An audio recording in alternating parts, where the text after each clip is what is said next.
자, 여러분 안녕하세요. 오늘은 벤츠 CLS 400D 모델을 리뷰합니다. 이번 모델 같은 경우에는 CLS는 여러분들 많이 아실 거예요. 지난번에 우리가 리뷰했었던 X5 같은 경우에는 그 세그먼트, 그러니까 그 녀석 SUV 고 라인에서 보면은 선구자, 개척자 뭐 이렇게 얘기를 할 수가 있죠. 틈새 시장을 노리는 수입차 시장에서도 X5가 사실 그렇게 시작을 했다면 이 녀석도 마찬가지인 거죠.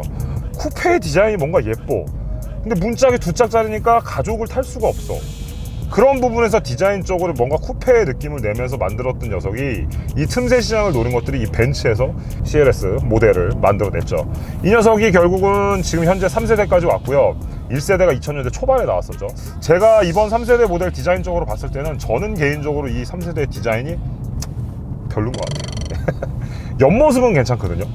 옆모습은 그 패스트팩이 가지고 있는 뭔가 쿠페 같은 느낌은 나는데 뒷모습의 테일램프의 위치와 앞쪽에 그런 뭐 벤츠의 느낌들이 주차를 해놓고 딱 봤거나 뒤에 차를 쫓아갔을 때 보게 되면은 뭔가 좀 별로인 것 같아요. 네. 어쨌든 뭐 디자인적인 거는 호불호가 갈리니까.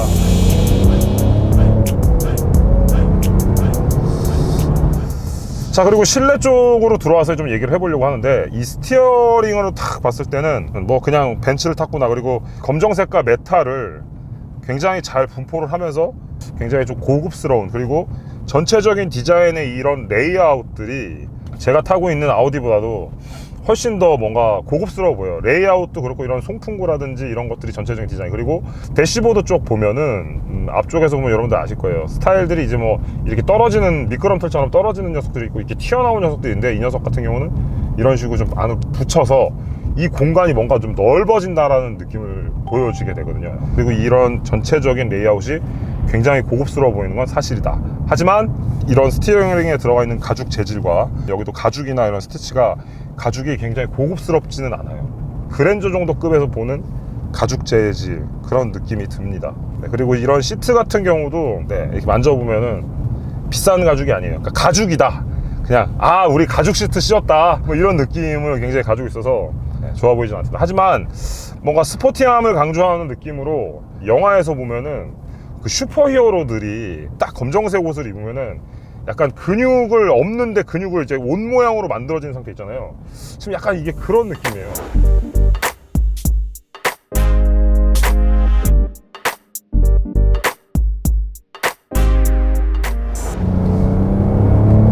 이 지금 제가 시트 포지션에 시트를 앉았을 때 여러분들 어떤 느낌이 나냐면 이 GT 성향이라는 목적 자체가 맞는지라는 싶은 생각이 들어요. 포지션은 굉장히 잘 나와요. 그러니까 GT라는 포지션, 편하게 운전하고 오랫동안 가라라는 그런 느낌을 주기는 하는데 단점이 있어요.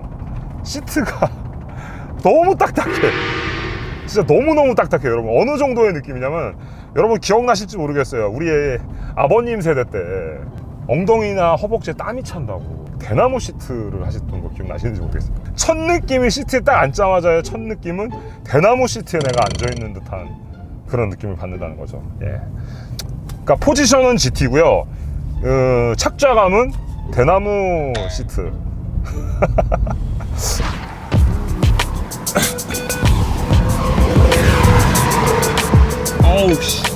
자, 패스트백이잖아요. 그렇기 때문에 지금 제가 일단 등받이 각도도 보면은 이게 다 꺾인 거예요. 고정식이고 일단 등받이 각도가 굉장히 불편한 상태고요.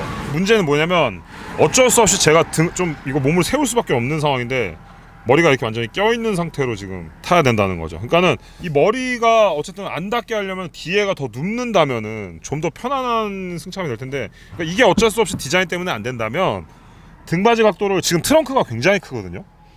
트렁크 사이즈를 조금 각도를 뭔가를 바꿔서라도 뒷좌석을 좀 더 편안하게 해줬으면은 더 좋지 않았을까. 그러니까 이런 것들 이렇게 디테일하게 신경 쓴 거거든요. 결국 이 사람들도 차를 만들면서 알았던 거예요. 무릎이 닿겠구나라는 거. 이런 거는 신경 썼는데 너무 불편해요. 등이 지금 등을 누가 뒤에서 나를 이렇게 밀고 있는 듯한 느낌, 이렇게 앉지마 이렇게 등을 계속 밀고 있는 듯한 느낌. 컵홀더 같은 경우에는 그래도 이런 건 좀 편하게 돼 있어요. 네. 가운데는 어쨌든 원래는 4인승으로 나왔는데 어쩔 수 없이 중간에 또 터널이 이게 있어가지고 또 굉장히 높아요 이게. 어우, 여기는 일단은 뭐 말은 5인승이라고 하는데 이러고 장시간 가면 뒤에 여기는 거의 떠밀려 있는 느낌이에요. 앉지마. 그냥 여기서도 밀고 있고 여기서도 엉덩이에서도 밀고 있고 앉지마. 아, 이 상태로 만약에 오래 가라 그러면 저는 못 갈 것 같아요. 사실 아우디 같은 경우 제 차도 A7도 실내 타면은 실내가 굉장히 좁게 느껴지거든요. 사실 이 패스트백 스타일에서는 이런 부분은 굉장히 감수를 해야 되는 부분이 아닌가라는 생각이 좀 들기도 하고, 아니면 쿠션감이라도 좀 말랑말랑하게 해서 좀 사람이 푹 파묻힌다라는 느낌을 줬다면은 좀 어땠을까라는 아쉬움이 많이 남네요. 그리고 이 가죽 재질이 이 차량이 그래도 금액이 1억짜리 차예요. 근데 1억짜리 차인데 가죽 재질, 마감 재질 이런 거 봤을 때는 솔직히 1억짜리 차라고 하기에는 조금 무리가 있지 않나. 그러니까 전체적으로 센터페시아 쪽의 디자인을 굉장히, 레이아웃을 굉장히 예쁘게 만들어놔서 고급스러운 거지, 실제로 이런 거 봤을 때는 그렇게 고급스러워 보이고 1억짜리 차처럼 보이지 않는다. A7에 비하면 뒷자리 공간은 어때요? A7이 더 편한 것 같아요. 이거보다는. 크기는 비슷한데 네. 뭔가 포지션이 되게 안 나와요. 뒷좌석이랑 이런 것들 너무 불편해요. 불편한 게 너무 많은 것 같아요.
방금 전에 잠깐 그 현상이 나타났었죠. 사고 시에 벨트를 조여주고 혹시나 한 사고에 라디오로 한번 잠깐 칙 해서 나왔던 것들, 그게 그 사고 때 에어백이 뻥 하고 터졌을 때 사람의 고막이나 이런 것들을 미리 보호하기 위해서 먼저 소리를 한번 주고 적응을 시킨 이후에 뭐 터진다는 뭐 그런 것들에 대해서 지금 한번 살짝 벨트 조여주면서 지난번 볼보 때처럼 뭐 이런 느낌으로 잠깐 있었습니다. 한 바퀴 돌았는데, 자, 바로 트랙션 컨트롤 ESP를 오프를 하고 스포츠 플러스 모드로 놓고 해보도록 하겠습니다. 지금 모델은 여러분들 디젤 모델이에요. 디젤 모델 3.0 인라인 6죠. 직렬 6기통 방식의 엔진입니다. 으아! 안서! 자, 이렇게 차가 다시 한번 사고가 난다고 얘기를 해주니까 라디오가 방금 들어왔던 부분, 야, 죽을 뻔했습니다. 브레이크가, 으아! 이거 제동이 왜 이렇게 안 되는 거야, 이 차? 으아! 언더스티어 바깥쪽으로 어디까지 갈 거야? 장점은 있네요. 아까 전에 그 사고 때문에 그런지 벨트가 저를 굉장히 꽉 잡아줘서 네, 몸이 움직이지 않습니다. 이걸 좋다고 얘기를 해야 될지. 아하, 리어! 하지만 전자장비는 완벽하게 꺼지지 않는군요. 여기서 오픈은 했지만 완전히 꺼지지는 않습니다. 언더스티어 어디까지 가? 언더스티어 난 이후에 리어가 완전히 따라가는 듯한 느낌. 오버스티어로. 자, 여기서도 바로요, 이렇게 말이죠, 뒤에가 흘러버리는. 어디까지 또 언더. 제동도 안 되고 잘. 이거 뭐죠 이거 차? 일단은 밸런스는 개판이에요. 브레이크를 완전 미리 이렇게 해줘야지만 차가 아 이거 뭐 너무 마음에 안 드는데요 이거.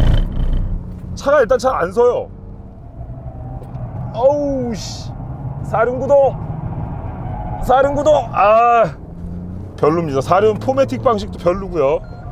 토크 벡터링 시스템 같은 뭐 이런 기능들, 이런 느낌들은 뭐 별로 가지고 있는 느낌도 나지는 않고요. 하지만 구동 배분이 그래도 예전에 그 벤츠 때 263AMG 때의 뭐 그런 느낌은 아닙니다. 그래도 리어 쪽에서 좀 밀어주는 느낌이 좀 더 강한데, 문제는 사륜구동 시스템의 컨트롤을 구동이 아닌 제동으로 가져가는 사륜을 지금 시스템을 택한 것 같아요. 구동을 제가 풀가속을 했지만 네, 제어를 하면서 차를 사륜으로 바꿔가는 느낌. 그러니까 사륜을 구동 방식으로 기계식으로 막 다 각자 하는 느낌이 아니라 브레이크가 제어를 해줘요. 브레이크가 이쪽에서 하중 받으면 못 나가게 브레이크로 다 제어해주고, 뭔가 그런 느낌으로 사륜구동이 전달이 되는 부분입니다. 그러니까 막 뭔가 밀고 나가고 이런 느낌은 안 되는 거죠. 그냥 뒤쪽에서 지금 이게 제어 브레이크 제어를 하면서, 그러니까 결론적으로 이 사륜의 시스템은 힘을 순간적으로 제어를 한다는 거예요. 만약에 이 차가 지금 340마력짜리 차인데 이 차의 마력을 굉장히 떨어뜨리면서 사륜구동의 시스템을 가져간다는 얘기인 거죠. 일단 제동이 진짜 안 서요. 그리고 제동 엄청 불안해. 이게 나름 스포츠성을 가지고 있는, 물론 GT 모델이긴 하지만 그래도 이게 진짜 이상한 느낌이 드는 게 뭐냐면, 제동을 했을 때 예전에 제가 여러분들께 이런 말 했던 적이 있던 것 같아요. R8 아우디 R8 같은 경우에 프론트 쪽에 뭔가 하중이 잘 걸리지가 않아서 브레이킹을 할 때 뭔가 제가 좀 하기가 뭔가 불안하다라는 이런 얘기를 한번 했었던 적이 있었는데, 이 녀석이 뭐 그런 느낌까지는 아닌데, 앞쪽에 에어 서스펜션이 들어갔어요. 프론트 쪽에 에어 서스펜션이 들어가고 WC1 타입으로 만들어졌는데, 예를 들면 제동을 하게 되면 차가 앞쪽으로 이렇게 수그려지게 되죠. 노면과 이 서스펜션의 안쪽으로 쭉 눌리면서 어느 정도의 하중을 이렇게 좀 받아주면서 차가 바퀴를 세워줘야 되는데, 이 현상에서 서스펜션에서 브레이크를 했을 때 딱 먹었을 때 느낌이 순간적으로 너무 강해요. 지금 방식 같은 경우 예전 에어 서스펜션보다는 좀 더 진보된 지금 나눠져 있는 타입이에요. 예를 들면 아래쪽에는 댐퍼를 해주고 위쪽에는 차고를 뭔가 조정해 주는데, 이 녀석과 이 녀석의 앞쪽이 뭔가 잘 맞지가 않아요. 코너링이 잘 안 돼 지금. 풀 제동했을 때 굉장히 차가 불안한 느낌을 보여줍니다. 사륜구동 시스템도 이게 정확하게 ESP가 완전히 꺼지지도 않는 부분도 있지만, 사륜구동 시스템에 굉장히 너무 별로예요 지금, 솔직히 말해서. 하지만 장점은 직선 구간에서의 힘이 굉장히 좋습니다. 자, 오히려 지금 달리면서 기록이 점점 당겨주고 있는 모습이 있는데요. 이 차는 그냥 이렇게 타야 되나 봅니다. 그래도 GT 성향을 가지고 있긴 하지만, 자, 약간의 스포츠성이 이제 차가 조금 이제 좀 안정을 찾아가는 느낌입니다.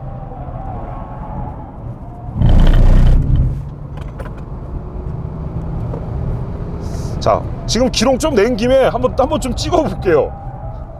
너무 개판이어가지고 타기가 좀 힘들었는데,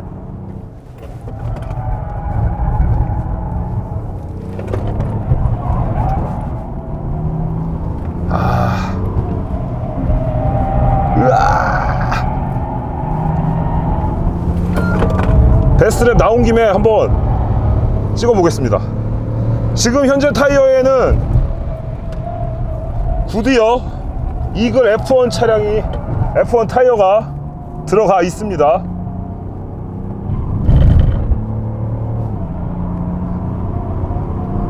이 서스펜션이 진짜 굉장히 별로예요, 여러분. 상상도 못할 만큼 별로예요.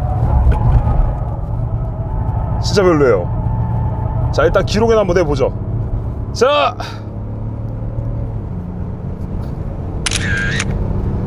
자, 이 정도 일단 기록을 끊었고요. 일단은 서스펜션 이 얘기를 제가 왜 하냐면은 코너를 들어가기 전에 항상 어떤 차든지 이게 물론 서킷이긴 하지만 일반 도로도 마찬가지예요. 일반 도로에서 뭔가 급격한 브레이킹을 하면서 이런 식으로 제동한 다음에 이런 식으로 회피를 해야 된다 할 때 차가 이렇게 밸런스를 잘 못 잡는 거예요, 지금. 그러니까 제동 자체가 첫 번째가 잘 이루어지지 않기 때문에 그 다음 동작이 잘 안 된다는 얘기예요, 코너링을 하기 전에. V6 모델에서 인라인 6 모델, 그러니까 직렬 6기통 방식으로 좀 만들고 원래 벤츠에서 만들던 방식보다는 굉장히 작게 만들어내면서 벤츠에서 보여지지 않는 그런 움직임들을 BMW에서만 나타났던 그런 스포츠함, 그런 느낌들이 살아는 났는데 이 에어 서스펜션이 굉장히 이 차를 방해를 한다는 거죠, 지금. 특히나 한계 주행이나 이런 코너링을 했을 때 말이죠. 쇼기 초반에 딱 먹어줬다가 코너링을 엣지를 딱 걸고 그거를 앞쪽 쇼바에서 그걸 진행을 해줘야 되는데 그게 잘 안 된다는 얘기예요. 그리고 기본적인 차량의 밸런스는 언더스티어도 좀 가지고 있고 오버스티어 성향도 좀 가지고 있습니다. 그래서 진입 때 제가 하중만 잘 만들어서 들어가면은 차를 리어를 날리면서 들어갈 수도 있어요. 자, 이런 식으로 살짝 언더가 났다가 리어가 날아가는 모습을 보실 수 있어요. 하지만 기본 성향은 언더스티어 성향이 가지고 있습니다. 자, 오늘 너무 이 차를 좀 계속 안 좋게만 얘기를 하고 시작을 했는데 장점은 있습니다. 디젤 엔진에 걸맞지 않게 악셀레이터를 썼을 때 악셀레이터 리스폰스가 굉장히 빨라요.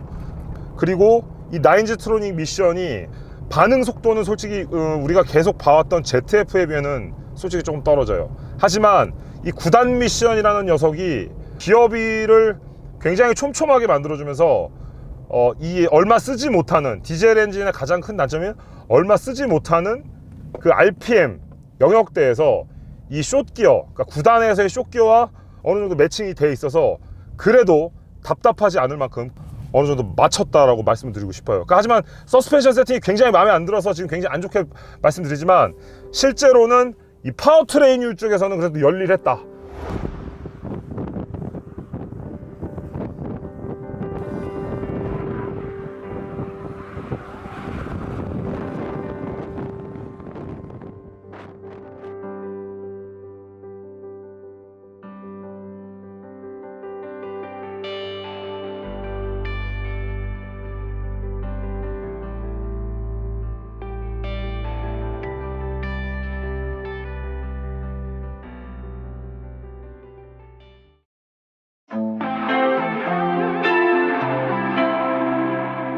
It's obvious that you and me were meant to be, but it's killing me that you and I will never see. 'Cause I don't wanna be a dirty cigarette. Don't know how good that we would be together yet.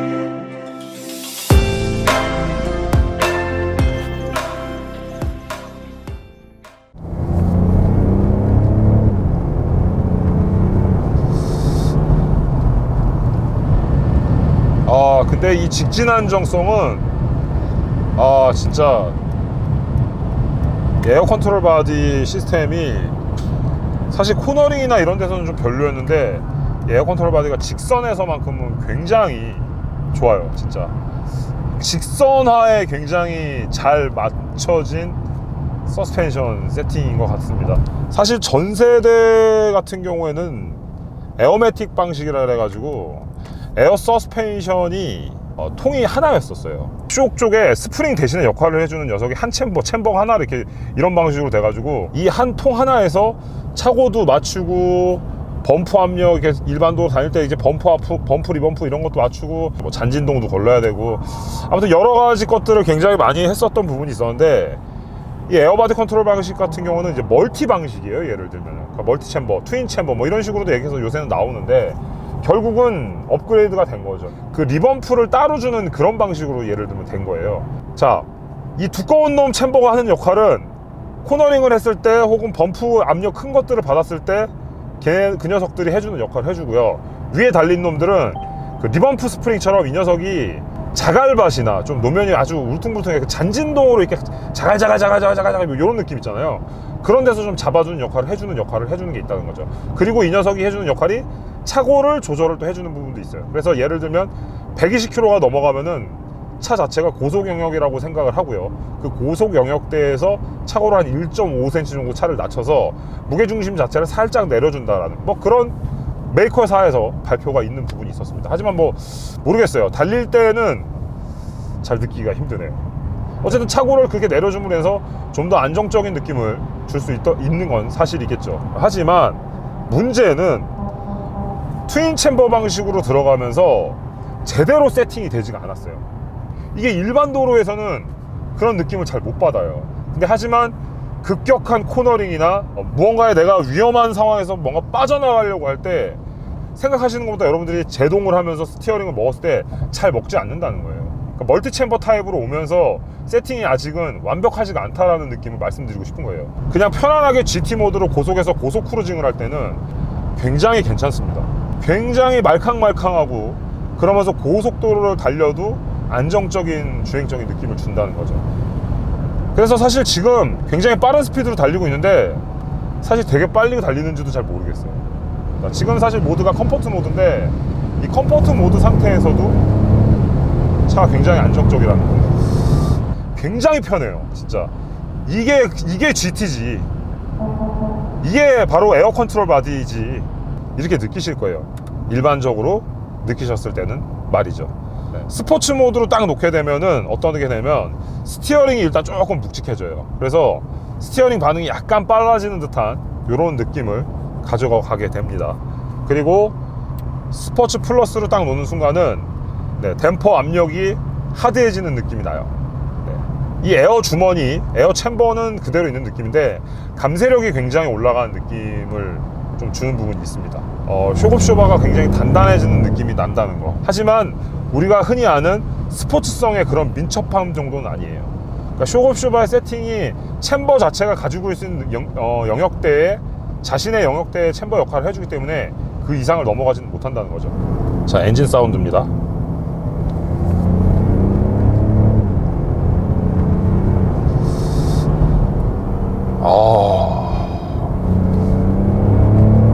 말을 안 하면 절대 이 엔진이 디젤인지 모를 것 같아요.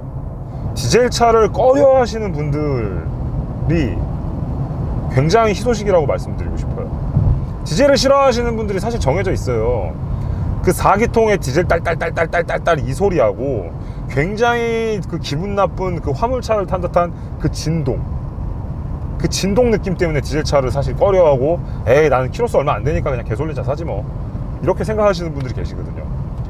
이 녀석은 그렇게 생각하셨던 분들에게 센세이션하게 느껴질 수 있을 것 같아요. 순간적인 가속을 한번 해볼게요. 자, 보세요.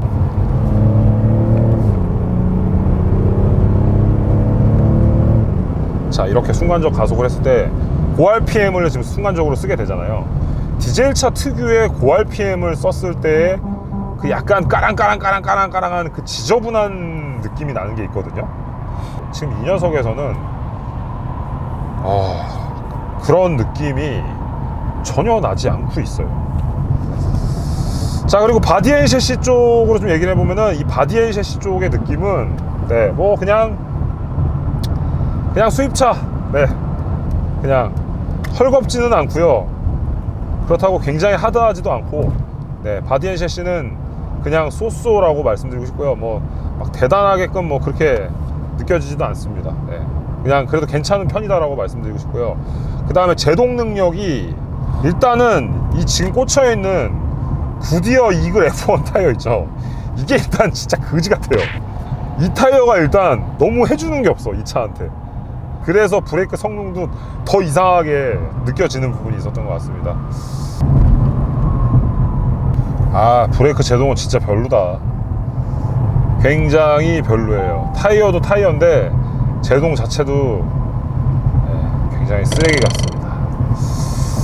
자, 그리고 오늘 이 파워트레인유의 결론적으로 말씀드리고 싶은 내용은 이 정숙성 굉장히 좋고요. 그 다음에 출력, 효율, 그리고 이 개솔린 같은 이 엔진의 필링, 사운드 뭐 여러 가지 많은 장점들이 들어간 부분인 것 같습니다. 그래서 일반도로, 물론 다 서킷을 타시는 분은 없겠지만, 그래서 일반도로 기준으로는 차가 굉장히 빠르게 느껴지고요. 정말 순간 가속이라든지 그런 것들이 이게 정말 디젤 차가 맞나라는 생각이 드실 거예요. 예를 들면은 아우디 A7 6 시리즈 혹은 좀 더 나가서 포르쉐 파나메라까지 해서 이 패스트백 시장에서 이 디젤 쪽 모델에서만큼은 이쪽 이 벤츠의 파워트레인의 기술이 제가 느끼기에는 가장 뛰어나게 느껴지고요. 성능 면에서만 봤을 때는 이 V6 디젤들보다도 이 직렬 방식의 이 엔진이 저는 가장 좋고 가장 마음에 든다라고 말씀드리고 싶습니다. 네. 하지만 디자인 때문에는 저도 굉장히 고민이 될 것 같아요. 그래서 디자인을 보시고 갈 거면 저는 A7이 맞는 것 같고요. 성능이나 기능으로 봤을 때는 이 녀석과 저는 오히려 6 시리즈를 굉장히 고민을 많이 하게 될 것 같은데, 저라면은 둘 중에 하나를 선택해야 된다면 저는 이 녀석을 택할 것 같아요. 이 녀석이 훨씬 더 디젤이지만 가솔린 같아서 말이죠. 자, 여러분, 오늘은 마무리를 여기서 짓도록 하겠습니다. 즐겁게 보셨다면 좋아요, 알림 설정, 그리고 구독 버튼 감사드립니다. 자, 고맙습니다. 다음 주에 또 뵙도록 하겠습니다. 자, 모터라인은 계속해서 열심히 끝까지 달려가도록 하겠습니다. 감사합니다.